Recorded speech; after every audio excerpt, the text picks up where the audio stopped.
नमस्कार। ओम शांति। पद बड़ा या इंसान? ज्यादातर लोग तो यही सोचते हैं कि पद ही बड़ा है। हर एक इंसान में फर्क होता है, लेकिन हम तो यही कहेंगे कि नहीं, पद से बड़ी इंसानियत है। पिता अपने बेटे को लेकर 5 स्टार होटल के एक बड़े प्रोग्राम को अटेंड करके निकले। ड्राइविंग कर रहे थे। कुछ दूर कार निकली, उसके बाद एक सिग्नल पे गाड़ी रुकी। हवलदार आया, उसने पिता से कहा कि आपने बेल्ट नहीं लगाई है, और वो उनका चालान बनाने लगा। पिता ने बड़ा रौब झाड़ते हुए कहा, तुम्हें पता नहीं कि मैं सचिवालय में काम करता हूँ, IAS पद का ऑफिसर हूँ। हवलदार तो कुछ बोला नहीं, लेकिन इतना कहा कि आगे से ध्यान रखिएगा, बेल्ट लगा के चलिएगा, कानून है आपकी भलाई के लिए है। आगे चल पड़े। अब पिता बड़बड़ाते हुए बेटे को बोलने लगे, पता नहीं अपने आप को क्या समझता है, मैं IAS लेवल का अधिकारी हूँ, सचिवालय में काम करता हूँ, मुझे सिखाने चले हैं नियम। मैं जानते नहीं क्या? इनके जैसे सैकड़ों रोज मेरे पास आते हैं। और कुछ बोलते रहे। बेटे को बड़ा आश्चर्य हुआ कि पिताजी इतने बड़े पद पर है, और एक हवलदार ने जो बात कही वो गलत तो नहीं कही थी, फिर भी वो इतनी नाराज हो रहे हैं। लेकिन पिता के सामने क्या कह सकता था? कुछ नहीं कहा। और पिता ने गाड़ी आगे बढ़ाई। काफी गाड़ियां जा रही थी। बच्चे ने कांच में से देखा कि आगे की गाड़ी इतनी तेज चल रही थी कि एक प्रौढ़ व्यक्ति को, जो कि बाइक पे चल रहा था, उसको हिट करके और वो गाड़ी आगे निकल गई। वो व्यक्ति गिर गया और काफी खून बह रहा था। दौड़ते दौड़ते हवलदार आया, अपनी बाइक साइड में खड़ी करी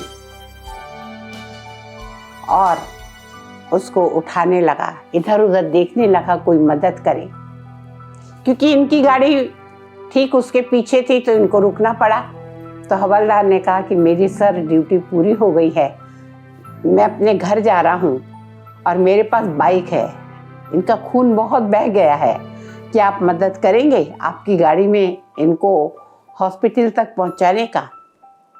और पिताजी ने बहाना करके कि घर में बहुत इमरजेंसी है और मुझे अपने घर पहुंचना है जल्दी ही, और पिताजी ने साइड से गाड़ी ली और गाड़ी लेकर चल पड़े।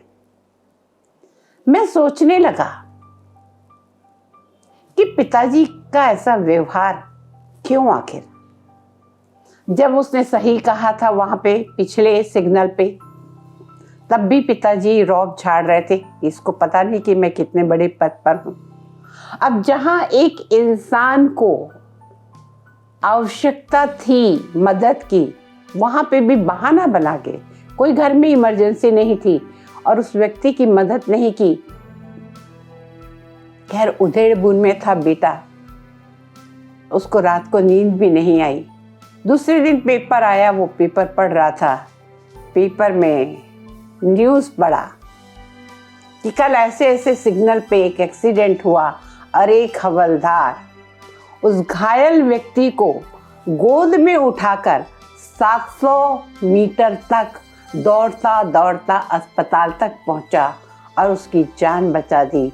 उस हवलदार की फोटो भी छपी थी, उस हवलदार की प्रशंसा भी छपी थी, और उसको गवर्नमेंट ने बहुत बड़ा इनाम देने की घोषणा की, ये भी छपा था।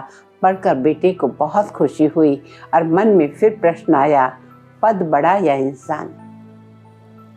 दोस्तों, दुनिया में सबसे बड़ी इंसानियत है। आप किस पद पर है, किस पोजीशन पे हैं, उसका घमंड मत करिए। आप में इंसानियत कितनी है, आप किसी के काम कितना आते हैं, वो आपको बड़ा बनाता है। पेट तो 4 पैर वाले भी भर लेते हैं। हर इंसान जिसने जन्म लिया, कैसे ना कैसे अपना पेट भर ही लेता है, लेकिन सिर्फ पेट भरने के लिए हम पैदा नहीं हुए, सिर्फ घमंड करने के लिए हम पैदा नहीं हुए, क्योंकि हम जिसकी संतान है वो एक बहुत ऊंची सत्ता है।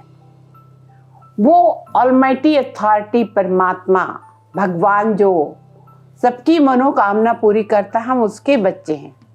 और अगर हम किसी के आड़े वक्त पर काम नहीं आ सके तो कौन हमें कहेगा कि हम ईश्वर की संतान हैं? कैसे हमें परमात्मा की ब्लेसिंग मिलेगी अगर हम परमात्मा का नाम खराब करते हैं? कई बार बेटे अगर लायक नहीं होते तो पिता कहते कि मैं तुम्हें अपनी प्रॉपर्टी से बेदखल कर दूंगा, मैं अपनी प्रॉपर्टी कहीं पे भी दान कर दूंगा, तुम्हें नहीं दूंगा, क्योंकि तुमको देने से तो तुम उजाड़ ही दोगे। तो क्या वो परमात्मा भी नहीं सोचता होगा कि इसको देने से तो कोई फायदा नहीं, इतना पद, पोजीशन, गाड़ी सब कुछ थी, मदद कर सकते थे, लेकिन कौन चक्कर में पड़े? आजकल तो एक्सीडेंट होता है तो लोग जल्दी से जेब से मोबाइल निकालते हैं और जल्दी से वो उसका वीडियो बनाने लगते हैं ताकि टीवी पे जल्दी से भेजे, मेरा नाम हो। क्या इसके लिए भगवान ने हमें ये सब सुविधाएं दी है? नहीं। कभी गौर से सोचिए, अगर आपका अपना भाई एक्सीडेंट हुआ और वो खून से लथपथ पड़ा है तो क्या आप मोबाइल से उसका वीडियो बना के पहले चैनल पे भेजेंगे या उससे पहले इलाज देंगे? हर मनुष्य आत्मा एक ईश्वर की संतान है, कहीं ना कहीं हम भी उस ईश्वर की संतान हैं। तो उस परमात्मा के बच्चे होने के नाते हमारा भी तो उस इंसान से कोई ना कोई रिश्ता है, वो भी तो उसी परमात्मा का बच्चा है। कोशिश करें, भगवान नहीं बने, देवता नहीं बने, कोई बात नहीं, भगवान तो कोई बन भी नहीं सकता, देवता यानी जिसमें दैवी गुण। अगर देवता भी ना बने तो कोई बात नहीं, कम से कम हम इंसान तो जरूर बने। आशा है आप समझ गए होंगे कि हमारे बोलने का तात्पर्य क्या था। इसी के साथ आज के लिए बस इतना ही। नमस्कार, ओम शांति।